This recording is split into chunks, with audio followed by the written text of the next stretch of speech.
ঘরের বউটা যদি ভালো হয় তাহলে একজন বেকার মানুষও প্রতিষ্ঠিত হতে সময় লাগে না, আর ঘরের বউটা যদি খারাপ হয় তাহলে একজন প্রতিষ্ঠিত পুরুষও পথে বসতে সময় লাগে না। আসলে হ্যাঁ, ছেলেদের জীবনে বউটা অনেকটা ম্যাটার করে। কারণ কথায় বলা হয় যে একজন সফলতা পুরুষের পেছনেই একজন নারীর হাত থাকে।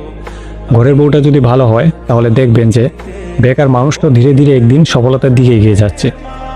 কারণ একজন জীবনসঙ্গিনী শুধু পাশে থেকে না, অদৃশ্য শক্তি দিয়ে স্বামীর সকল হতাশা থেকে দূরে রেখে সফলতার দিকে এগিয়ে নিয়ে যায়।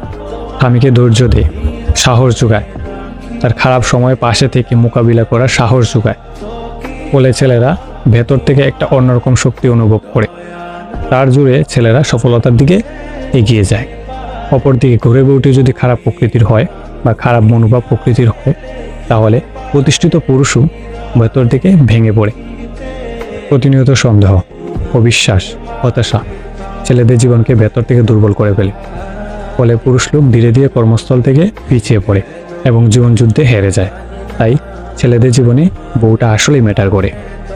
কারণ স্ত্রী একজন শুধুমাত্র ছেলেদের জীবনসঙ্গী নয় বা কোনো পুরুষ লোকের জীবনসঙ্গী নয়। স্ত্রী হচ্ছে কোনো বেকার ছেলে সফলতার উৎস, আবার কোনো প্রতিষ্ঠিত পুরুষেরও ধ্বংসের কারণ।